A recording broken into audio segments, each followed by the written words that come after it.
Le podcast Athlète Entrepreneur, animé par Amélie Delebel, vous relate les différents parcours inspirants d'anciens sportifs ou sportifs actuels de haut niveau de différentes disciplines qui se sont tournés par la suite ou sont actuellement dans le milieu entrepreneurial. Des entrevues et reportages qui sauront vous motiver à atteindre votre plein potentiel. Le podcast Athlète Entrepreneur, des cheminements à découvrir.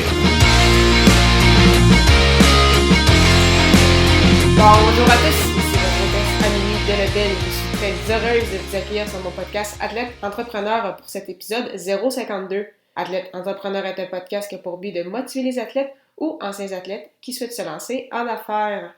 Avant de vous parler de mon invité du jour, si vous souhaitez vous aussi vous lancer dans cette belle aventure du podcasting, je vous invite à vous renseigner sur le site de l'Académie du podcast au ameliedelebel.com/lancer sur podcast, lancer ER.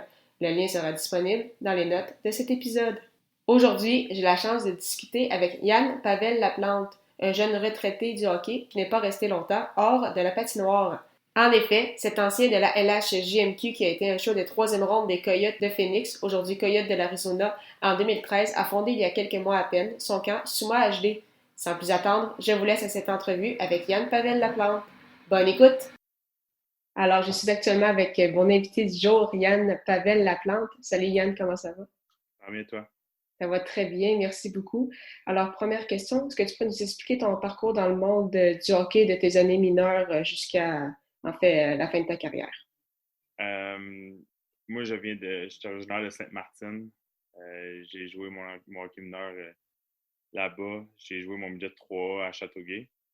Ensuite, j'ai été repêché pour l'île du Prince-Édouard à l'âge de 16 ans. Puis, durant ma carrière junior, j'ai fait 3 équipes. J'ai fait l'île du Prince-Édouard, Victoriaville et Gatineau. Puis ensuite, j'avais été repêché aussi pour les Coyotes de Phoenix pendant ce temps-là. Puis à l'âge de 20 ans, j'ai signé mon premier contrat de la Ligue nationale avec les Canucks de Vancouver. Puis, quel a été, c'est ça, ton parcours au niveau professionnel? Puis, justement, jusqu'à ta retraite, donc l'été dernier, l'été 2019. Puis, justement, comment ça s'est passé ton processus, donc, de passer de ta carrière de joueur à l'après-carrière? En fait, mon parcours professionnel s'est pas passé comme que je voulais. Ma première année, ça a été quand même difficile, mais c'est une adaptation. J'ai joué un petit peu dans la Ligue américaine, un petit peu dans l'East Coast. Ensuite, à ma deuxième année de contrat, j'ai joué seulement 6 games dans la Ligue américaine avant de me blesser gravement à l'épaule. J'ai dû avoir 3 opérations à l'épaule dans la même année, dû à une infection, puis à quelques complications. Puis ensuite, on m'a déclaré invalide pour continuer à jouer au hockey. Fait que c'est ça qui a mis fin à ma carrière. Ensuite, il a fallu que j'ai eu un gros questionnement de ce que j'allais faire après, surtout à cause que j'avais vraiment de la difficulté avec mon épaule. Fait qu'il y a beaucoup de choses que je peux pas faire encore. Donc, j'ai voulu un petit peu rester dans le monde du hockey, essayer de partager mes connaissances, pas laisser comme mourir, on pourrait dire tout ce que j'ai appris au niveau du hockey puis dans l'entraînement. Donc, c'est là que j'ai décidé de mettre sur pied un programme pour les jeunes joueurs de hockey. C'est ça, donc ton programme qui est Suma HD. Comment justement ça s'est passé, ce processus-là, les mois avant en fait, de lancer cette entreprise et jusqu'à présent, justement, comment ça se déroule? En fait, j'avais été en contact avec quelqu'un, un joueur à Calgary que lui aussi, il faisait partie de l'organisation des Canucks de Vancouver, puis il a parti un petit peu un programme de développement qui m'a comme emmené l'idée de partir le mien de mon côté, mais c'est vraiment différent. J'ai comme pris un petit peu de son idée de départ pour ensuite faire ma propre idée, mon propre programme de développement. Puis ça se passe très bien. Ça a été au début, c'est difficile de se lancer dans les affaires au début. Il y a des choses qu'il faut que tu penses pas. Puis c'est un petit peu compliqué. J'ai eu beaucoup d'aide de personnes qui sont en affaires. Ça m'a beaucoup aidé. Puis ça se passe très bien jusqu'à maintenant. Le programme grossit il y a beaucoup de projets qui s'en viennent pour cet été, justement, puis l'année prochaine. C'est vraiment un programme qui se déroule durant l'année. On prend en charge plusieurs joueurs.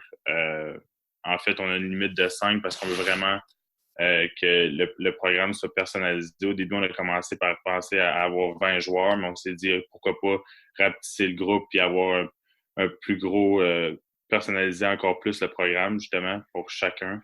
Fait que là, en ce moment, comme je dis, ça se passe très bien, puis beaucoup de choses à venir. Là. Puis, les joueurs, habituellement, comment ça se passe? Comment vous faites la sélection? Parce qu'il y a seulement 5 joueurs, ça en fait pas beaucoup. Alors, c'est comment ça marche le processus de sélection? Puis, c'est pour les joueurs de quel âge à quel âge? En fait, on mange beaucoup avec c'est des jeunes de joueurs de Pee-wee à Bantam.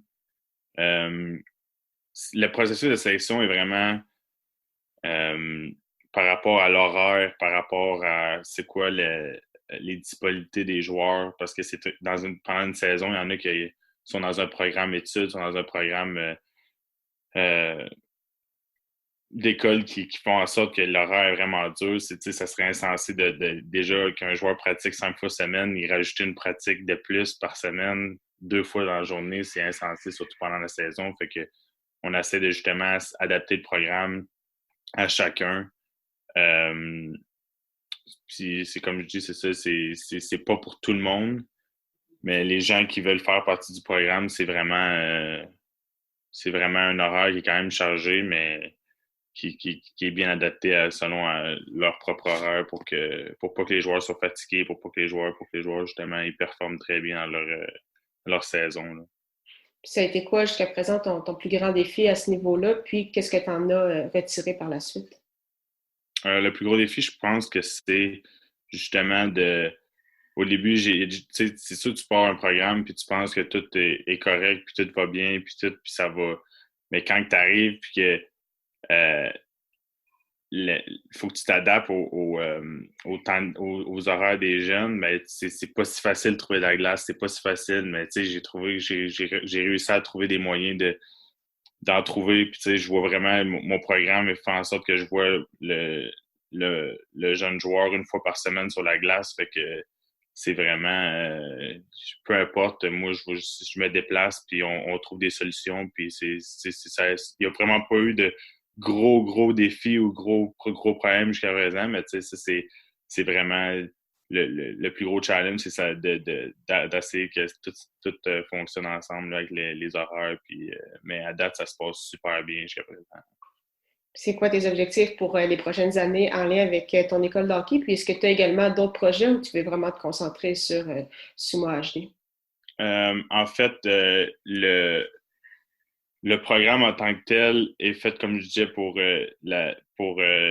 durant l'année, fait environ de septembre à mars ou de octobre à mars. Donc, c'est vraiment de se préparer pour l'année prochaine. Encore d'avoir plus d'options pour les joueurs, plus de services. Puis justement, cet été, on va commencer justement à vendre des services en ligne séparément pour que ça soit vraiment accessible pour tout le monde. Il y en a qui ne peuvent pas avoir justement accès à tous ces services-là. Puis les services qu'on donne sont vraiment quand même spéciaux.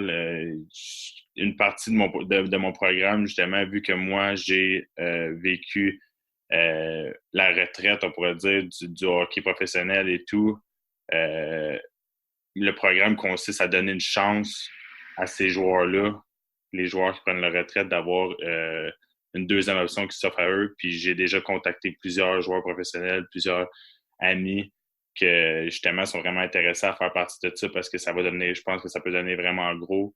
Je veux que les joueurs professionnels, justement, ils donnent leur connaissance aux jeunes. Fait que justement, le programme donne la chance à ces joueurs-là, quand ils prennent leur retraite, de faire partie du programme, de pouvoir de donner la connaissance aux jeunes. Sinon, comme je dis, moi, personnellement, j'essaie d'apprendre de Paul Gagné, qui fait partie du programme, qui est le posturologue, puis qui est mon entraîneur depuis 8 ans, qui a entraîné Jonathan Huberdeau, Jonathan Drouin, Marc-André Fleury, plusieurs joueurs nationaux, puis ça a été un modèle depuis des années. Pour moi, c'est vraiment d'essayer de suivre ses traces puis d'apprendre le plus possible. Encore plus, justement, au niveau de la posture, au niveau de l'entraînement pour les joueurs de hockey. Puis j'ai une chance en or d'avoir une équipe autour de moi qui est incroyable. On a François Bordua qui est le skill coach pour le programme, qui est un entraîneur exceptionnel, qui entraîne des joueurs professionnels comme Anthony Mata, Anthony Beauvillier, Christopher Letang. C'est comme on est vraiment bien entouré dans le programme, puis plusieurs joueurs vont justement se lier à ce programme-là pour que ce soit dans des vidéos, que ce soit dans des podcasts, peu importe. Ça va être vraiment comme on veut donner les connaissances aux jeunes puis qu'ils apprennent de plus en plus. C'est parfait. Pour terminer cette entrevue, je vais te poser quelques petites questions à rafale. La première, c'est quelle est la chose la plus importante que le sport t'a enseigné? Je pense que c'est je pense que justement avec les blessures que j'ai eues, ça m'a vraiment